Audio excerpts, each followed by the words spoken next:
MP Tamim সরকার। লেখনীতে কাফাতুন্নেসা কবিতা। পর্ব সংখ্যা ৭৬।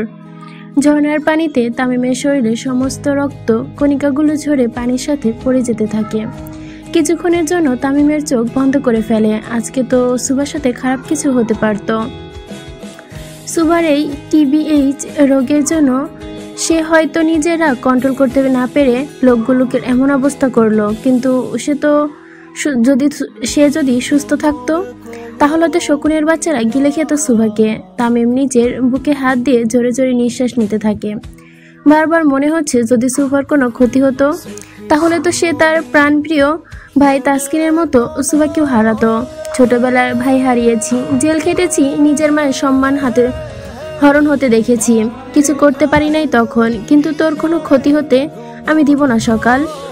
এবার আর আমার শখের বইয়ের দিকে কারো নজর পড়বে না, চোখ তুলে ফেলবো আমি কেউ যদি আমার শখের বইয়ের দিকে একবার নজর দেয়। তামিম চলে যাওয়ার পর পঞ্চপাণ্ডব তাদের কাজে লেগে পড়ে। বরাবরের মতোই এ খুনের কোনো চিহ্ন থাকবে না। এটাই হলো মাস্টার মাইন্ড তামিমের গুণ। তামিম খুনের কোনো চিহ্ন থাকে না। কাজ শেষ করে পঞ্চপাণ্ডব রঙ্গমঞ্চখানায় তালা ঝুলিয়ে দারোয়ানদের সাবধান করে সামনে যেতে থাকে। ৩ জন পিছনে আর 2 জন সামনে যেতে থাকে। মফিজ বারবার যেতে যেতেই থেমে যায়। এতে করে সাকিব একটু বিরক্ত হয়। বোমা সাকিব, টাকলা শোন। টাকলা মফিজ, সম্মান দিয়ে কথা বল সাকিব। বোমা সাকিব, মাননীয় কেশ শূন্য মহাশয়, একটু শুনবেন। টাকলা মফিজ বলে, বোমা সাকিব। বোমা সাকিব মাল খেয়ে তাল হয়ে হাইটটা সরবাল। সাকিবের অপমান শুনে মফিজ তাকে মারতে যায়, কিন্তু মাহির পুরো বিষয়টা সামলে নেয়। তামিম এমনিতে অনেক রেগে আছে, তারপর যদি তারা এমন বাউলা করে সব কয়টাকে বেঁধে ঝুলিয়ে মারবে তামিম। সকালে পার্টি অফিসে চলে যায় আর গিয়ে যে যার মতো সুন্দর করে পরিষ্কার হয়ে যায়। সুভা যদি রক্তের দাগ দেখে তাহলে তো তাদের কারোর সাথে আর কথা বলবে না। তারা ফ্রেশ হয়ে এসে তামিমের কক্ষে যায়। তামিম চুপচাপ টেবিলে থাকা সুভার ছবির দিকে তাকিয়ে আছে। ভাই। তামিম ইশারা করে সবাইকে ভেতরে আসতে বলে। সবাই এসে সামনে দাঁড়ায়। তামিমের চোখ অসম্ভব লাল। পঞ্চপাণ্ডব বুঝে যায় তামিমের এই লাল চোখের রহস্য কি। তামিম তাকায় তাদের দিকে। পঞ্চপাণ্ডবের চোখও পানি ছলছল করছে। হঠাৎ করে বাঘ যদি বিড়াল হয়ে যায় সহজে কেউ হজম করতে পারে না। তাদের বেলাও এমনটাই হলো, কিন্তু তামিমের আজকের রূপ দেখে সকলে এটা ঠিক বুঝে গেছে এই বিড়াল রূপটা শুধু সুভার সামনে, বাইরে সে এখনো বাঘ হয়ে আছে। তামিম সরকার কাঁদে না ভাই, কাঁদায়। মাহিরের কথা শুনে তামিম দীর্ঘশ্বাস ফেলে। পুরুষ মানুষ সহজে কাঁদে না, কিন্তু তামিম সরকার কেঁদেছে, তার বইয়ের জন্য কেঁদেছে।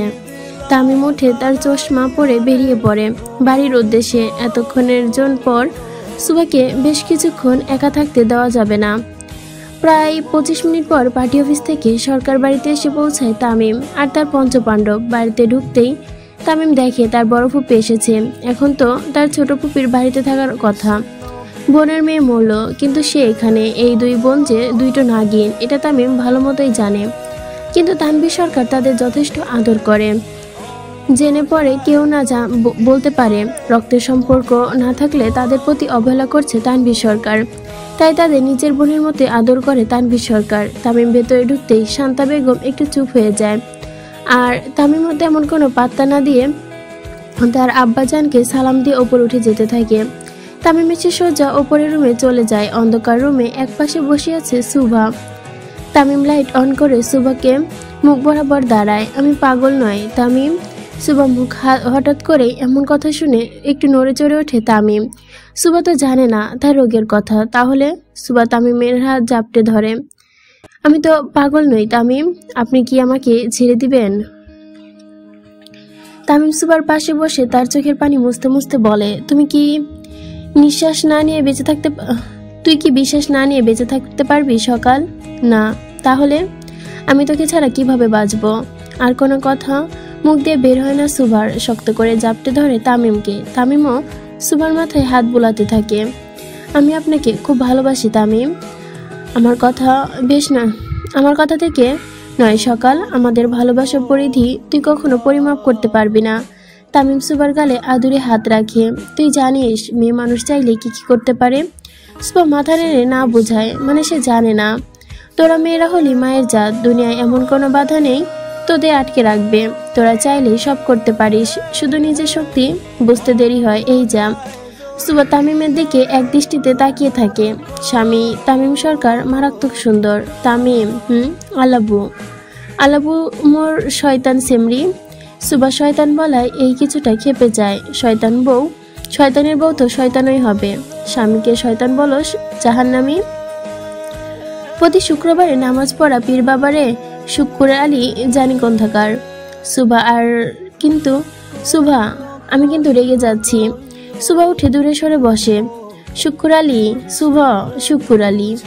তামিম ওঠে, সুভাকে ধরতে যায়, আর সুভা কোনো রকম ছুটে পালায়। সুভা তাড়াতাড়ি করে বাইরে চলে আসে, সাথে তামিমও। নিচে তখনও শুধু তানভীর সরকার আর তামিমের পঞ্চপাণ্ডব। সুভা দৌড়ে তানভীর সরকারের কাছে চলে যায়। বাবা বাঁচান, আব্বা যান, আপনি হাঁপাচ্ছেন কেন? আম্মা যান। সার তাড়া করেছে। তামিমের সাথে সাথে নিচে চলে আসে। তানভীর সরকার বুঝতে পারে আসলে সারটা কে। আপনার সারটাকে দেখতে একটু বেশি হ্যান্ডসাম, বলে তানভীর সরকার। তামিম তানভীর সরকারের কথা শুনে বুঝতে পারে সুভা তাকে সার বলেছে।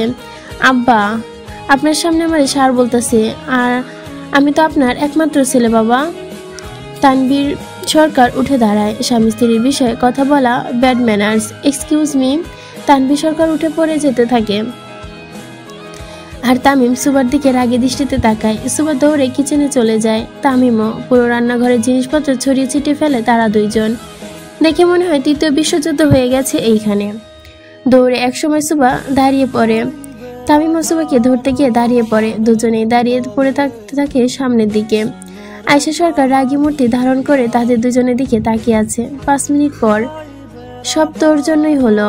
এত বড় রান্নাঘর পরিষ্কার করতে হচ্ছে, আপনি একাই করেছেন। কি দরকার ছিল সারের মতো তাড়া করার? আমার আম্মা জান জীবনে পানির গ্লাস উঠে খাইতে দেয়নি আমাকে, আর আমাকে আজ ঝাড়ু দেওয়াচ্ছে শুধু তোর জন্য। তুই কেন এমন করলি? সুভা রাগী চোখে তাকায় তামিমের দিকে, তারপর জোরে জোরে আয়েশা সরকারকে ডাকতে থাকে, আম্মা আম্মা। তামিম সরকার কাজে ফাঁকি দিচ্ছে। তুই রাতে রুমে আয়, তোকে দেখাচ্ছি আমি। আর কি দেখাবেন? আপনার সবাই দেখা শেষ। অশীল মাইয়া, আপনি থেকেই তো শিখছি। শয়তান সরকার।